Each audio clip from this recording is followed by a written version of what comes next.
Hey guys, we just got out of seeing Godzilla, King of the Monsters, and I don't have my microphone, so if you can't hear me too well, it's because of that. But I'm here with my mother. Hello. So you said before we started the recording because you couldn't help yourself. But first off, no spoilers for now, but later on, in a couple minutes, there will be, just so people can watch and get our initial reaction. And then afterwards, if they have already seen the movie, they can continue to watch. So you said that you thought the mother's storyline wasn't strong enough. Now, no spoilers. Right. So just I didn't care for the actress for the mother. That they could have found a better actress. Vera Farmiga, I think her name is. She was in the Conjuring movies. I think that's what ruined that mother relationship with me because I just don't care for her that much. She tends to have put emphasis on her words too much. I don't know. I just never feel like she's relatable. No, she's kind of like a blank slate. But I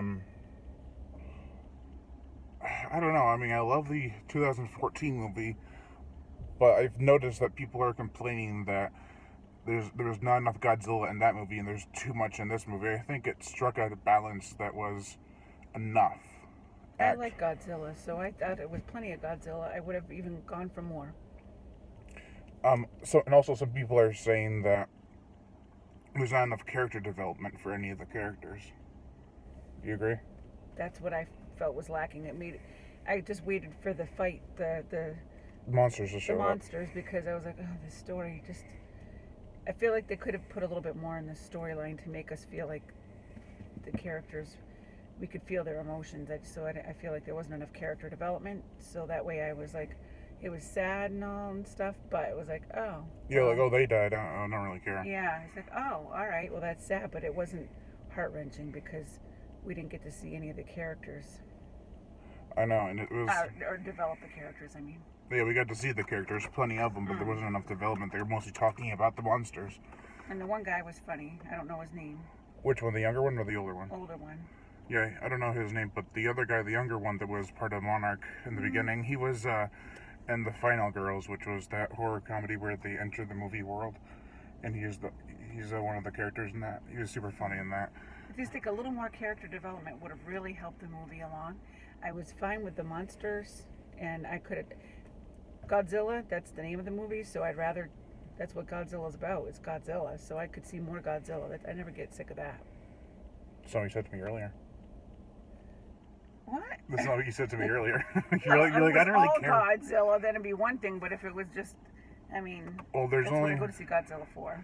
There's only, out of, well, what is it now, 34, 35 Godzilla movies, there's only like 2 Godzilla movies where it's just Godzilla. Well, with all the other monsters, but I felt like I don't know, I just couldn't get a good feeling for the whole storyline. So the most important parts for me were just the monsters fighting, which of course would have been the most important part for me anyways, but I think with a little bit more story, especially for the runtime storyline, I think I would have felt it a little bit more. When I saw the trailers for this, I thought it was going to be at least a 3-hour movie, because like, how are you going to fit this all in 2 hours and 12 minutes? The answer is you can't. You can fit all the action, but you can't fit all the character development. You know, I could have gone for one of those fights to be a little less if they would have had a little bit more character development and made it 2.5 hours long. Yeah. Because any more than that, and you're going to start to lose people, or people won't pay to go see it because they don't want to invest that much time sometimes. I mean, same thing can be said about Godzilla 2014, but there wasn't... people don't like that movie because it was a cock tease a lot of the time. I didn't care for that one. The one where they showed the fight and then it cuts away before it goes There was anywhere. really only like 1 or 2 monsters. I don't remember now. There was Godzilla and the 2 Mutos. I'm not going to spoil anything, but no, not just yet. You know what? I don't even remember because it was forgettable. I liked it, but I think it has to do with the scope, and that brings me to another point: is that Godzilla 2014, you felt these creatures were big.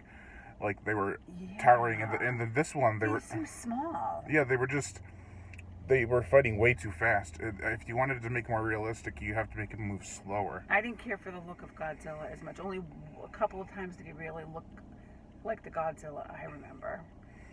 sometimes I thought they used a little bit too much stuff to make him, I don't know, CG? look a little bit more ancient. But I yeah. just wanted him to look like the Godzilla I remember, the old-fashioned Godzilla. Well, they call this one Fatzilla. I don't think, yeah, maybe his face was a little too, Puffy. yeah, something A was little too wrong. puffy. Yeah, because in 2014 he wasn't that puffy looking.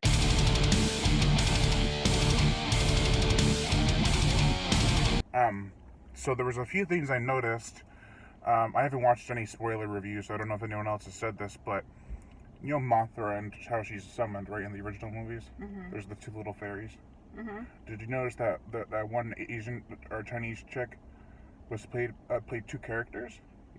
No. Because in Antarctica, there's a similar looking girl. There's the same actress because they were twins, like the Mothra was summoned by in the original movies. Hmm. So I they didn't they catch paid that. they paid homage to that. I was like, I didn't notice it until the end credits. They said the actress was played two different characters. I'm like, ah, they were the Mothra's. She's like Mothra's guardian. They're Mothra's guardian. They could have done more with Guardians. Mothra coming in. Oh yeah, but she was cool in some scenes. She oh, by the way, I'll put a spoiler before this, so because I didn't warn you guys, so I'll just put a word saying spoilers. She was badass in some scenes. So like in the originals, all she can do is flap her wings and spray silky spray, but in this one, she's able to stab people with like these extensions on her legs. Thought that was really cool. Yeah, I'm not 100% familiar with all of the Mothra stuff or all of the Godzilla stuff for that matter, but Yeah. I think they could have made it a little bit better with that too. I would have liked to have seen, given all the advancements we have with CGI and all that kind of stuff, I think they could have really done some really cool things with that, and I think they kind of, You guessing how much how much the budget for this was? no. Around 200 million. Yeah, I think they could have made some things a little better. I like the music when Godzilla was going to do something. Yeah, that's the original music. I like that. And I love at the end, before they reveal the end credit scene, they had the picture of the. Oh, it's my phone. Oh. They had the picture of the original guy who played the Godzilla because he passed away recently. Oh, is that what that was for? Yeah. I was going to ask you. Yeah, he played. I think he played in like a whole bunch of Godzilla movies. He was as Godzilla, and there was actually two actors that were like that, I believe, and they both passed away recently. Which is impressive because the first one came in 1954. Wow. Yeah. And they just passed away? In like the past couple of years. 2017, I saw. In 2016, I think, the other guy. And then the music, it was mostly just the original theme, but I also noticed for sound effects they had original Godzilla roars, which he didn't do in the first 2014 movie. But they kind of messed with the audio, so it wouldn't be exactly the same. It would still fit in line with the roar from 2014. Like, it wouldn't be something like, oh my god, that's not anything like it sounds like from before. And it just sounds like they're trying to cash in on this, or pay homage to the sound too much. But I think it worked out with what they chose to, what would you call, auto-tune the music? I mean, the sound? Or I don't really know. amplify it, I think would be a better word. I like the pictures they had of going back to that Asian girl, they had you could see they were twins. Right. And so they're like, that was a great homage. I didn't catch that. I just thought it was family members, to tell you the truth. At that point, I started losing interest in the movie. Yeah. So. It was fast for 2 hours and 12 minutes, so. It was, but I just feel like when it came to that stuff, because they didn't develop the characters enough, I just was like not interested when it came back to them. Yeah. So. The mother, major spoiler, the mother dies. Right. I was expecting, like, oh, she's gonna crawl the rubble, but when I thought back, like, all that fire and explosion, I don't think she was gonna make it. Right. I mean, even though the actress wasn't that great, you still kind of felt bad, because the daughter was a good actress, I thought. Right. She was in Stranger Things, I think. Oh, what did you think of Ghidorah? A little too much power? Yeah, a little bit. Because, spoilers again, he can regenerate. I just thought they could have had a little less Ghidorah, maybe a little more something else. Yeah. I mean, they tease that there's 17 other monsters in this movie, but you only see like 3 other ones. And one of them is from the 2014 movie, The Muto. They have one of those, and they have like a mammoth with tentacles coming out of its tusks, and like a spider. And those aren't from the original movies. I mean, the spider kind of is, but the face, no. Kamunga was the spider. Oh, was that the name of it? And the original, but I don't think this is Kamunga because he has like tentacles on his face. And the end credit scene, after the end credit scene, I thought, because they're teasing Godzilla versus Kong next year. Oh, is that what it is? Yeah, but I'm still questioning why Godzilla would fight Kong. I mean, I could guess it'd be like for dominance, but at the same time, the end credit scene after the credits is they have one of the Ghidorah heads, and the bad guys are going to use it. Charles Dance played the main bad guy. I thought he was pretty good. I mean, when I saw the trailers, I thought he was the guy from Kong Skull Island, but just many years later, because that movie took place in the 70s. But it's not the same guy. They have like no connection to Kong versus Godzilla, besides mentioning that Kong's a kaiju in the movie. So Yeah. I'm like, you could have done something a little bit more to connect the two. It was okay. I mean, you watch 2014 and you go into it expecting action, but you get a lot more of how they handle this kind of situation, kind of like Shin Godzilla.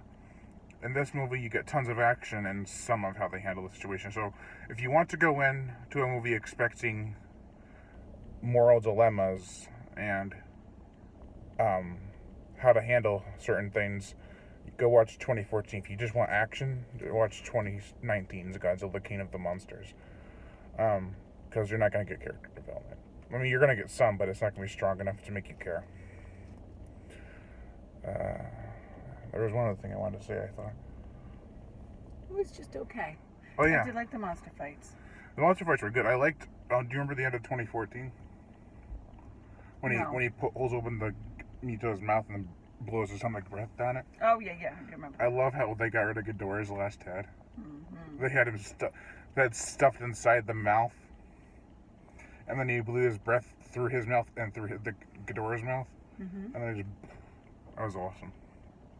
It was like a great tribute or homage to the film that came before it. There's a lot of cool little homages. When I saw Godzilla in 2014 twice, and the second time I saw on the tank it said Mothra, and I was like, ah! And now we finally get to see Mothra, and it's not enough. She also dies trying to fight off Ghidorah, and I'm like, well, there she goes. Mm-hmm. All 15 minutes of screen time. That's about as much as Godzilla got last movie. But I liked Rodan. I mean, he's always kind of like the backup monster in the movies. Yeah. That's the pterodactyl creature. Okay. But in this one, he had some pretty cool hits. Like he swung around in a circle and just knocked out tons of planes. That was pretty cool. That was neat. Yeah, there were some neat ideas for a movie about giant monsters. You can only kill people in so many ways, or destroy things. Speaking of kill people, the girl from 2014, the one that's Serizawa's assistant, Mm-hmm. I didn't even know she died until after they said she was deceased. Mm-hmm. Well, I mean, Isn't that great? It was okay. The monster scenes were good. yeah, but the character of her was I forgot her name. Shows how much she was important. I'm still shocked she died. Like, I knew Serizawa was gonna die because like they had it in the trailers where he walks up to Godzilla in his suit and like, wow, thanks for spoiling it. But yeah, Serizawa, who's actually named after the guy who sacrifices himself to kill Godzilla in the original 1954 movie. And also, one last thing before I end this, they have the oxygen destroyer, and it didn't do shit. Okay. That's the thing they said that they were dropping on Ghidorah and Godzilla yeah. when they were in the ocean. In the original, it's supposed to disintegrate your skin and turn you to bone. And this just made the fish bob up to the surface and the monsters were fine. I mean, Godzilla was pretty damaged, but they actually had a good explanation why Ghidorah made it is because he can regenerate. I see. So, but Godzilla can't. And so, for a while there, he's not even in the movie. And they're like, oh my god, wait, he's alive. What? Mm-hmm. But I think I'm going to wrap it up here because I know Mom's tired and she wants to get going home. But what would you give it out of 5? 3. I'd say like a 3 or 3.5. I'm gonna go with 3. Yeah. I might even do a 2.5. I almost did 2.5, but I don't know. The monster scenes were pretty good, so I gave it a 3. If it wasn't for some of those monster scenes, I would have just stayed with a 2.5. You know what sucks is the trailers were amazing. Well, they probably showed the best parts of the movie, like usual. Oh yeah, they did. But Anyway, I'm signing off. all right. Well, thank you guys for watching. Those are our thoughts on Godzilla, King of the Monsters. The second, actually, the third installment in the Kaiju Monsterverse they're doing. The first one was Godzilla 2014. The second one was Kong Skull Island. And now it's Godzilla, King of the Monsters. But I'm looking forward to Godzilla versus Kong. Hopefully, we could do a similar kind of video for this when another movie comes out. Next up is what's it called? Child's Play. Oh, that'll be good. Yeah, it's gonna be 2 hours long. That's a lot of Chucky. It's a lot of Chucky for a Killer Doll movie. 2 hours long. Yeah. Maybe the longest Child's Play movie to date. Probably the longest Killer Doll movie ever made. But yeah, so thank you all for watching, and I am Brian Gatto, the horror show host. Make sure to like my Facebook fan page, as well as support me on Patreon. The links are in the description below, and to leave comments and subscribe.